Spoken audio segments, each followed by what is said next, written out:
Why would they mow down all these people? You can't let everyone in. So they killed them? Dead people don't get infected. It's kind of shitty. The Last of Us really has been a story of contrast. It's some pretty dark themes, but they're juxtaposed against an aesthetic that we find very beautiful. That contrast is visual, but it's also in the environment. The world we decided was actually its own character. What happens 20 years after the fall of man when no one's taking care of anything? There's something really pretty about nature reclaiming its domain once we are gone.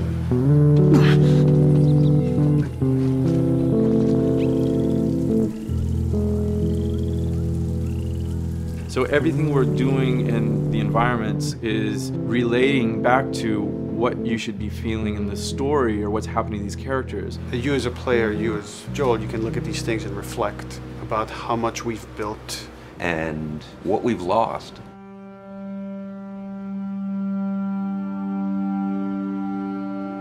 You get to see hints of civilization that used to be.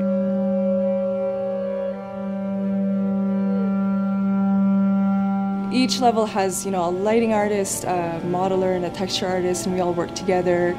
This was the block mesh that they gave me, and it's at the interior of a building. I had to be mindful of where I had set the lighting up in the color script, how it would be coming through the windows and lighting this area, which would give us this concept.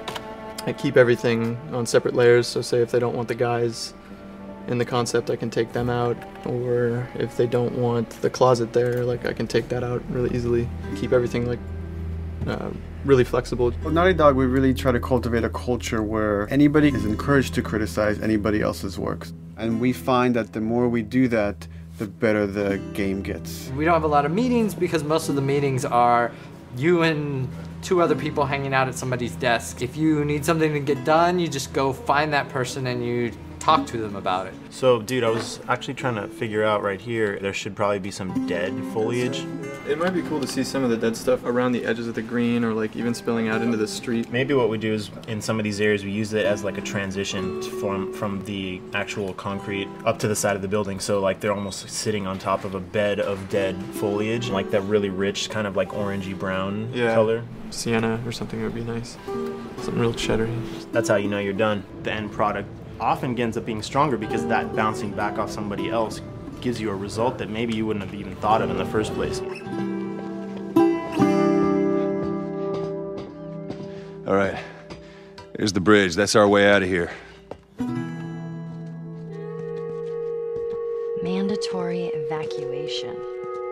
Evacuate to where? What do you think? Quarantine zone. See, some places got a heads up before the infection showed up. Most didn't. We consciously take in consideration lighting in the beginning. I've never ever focused so much on lighting and how much sensitivity there is to that here.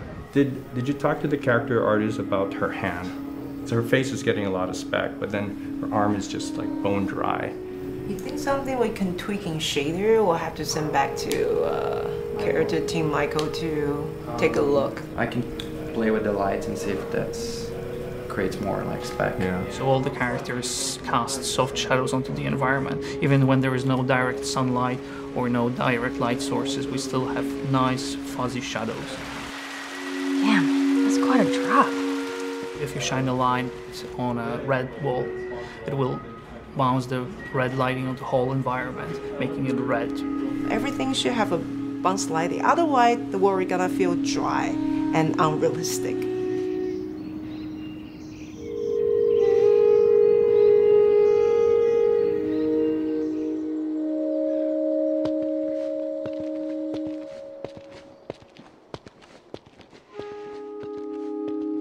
Once I finish the concept, they take it at 3D artists and lighters, VisFX guys, and they'll bring it into the game engine. They got the same sign, all the foliage, lighting. That's how it kind of translates from the color script to the finished game that you play. This way. If we cut through downtown, we can hit the Capitol building by sunrise. We hope. This engine is really driven in a way towards a very high level of cinematic control. Hopefully, if we achieve our goal, you'll see it is beautiful. There are these truly beautiful moments amid all this chaos and destruction.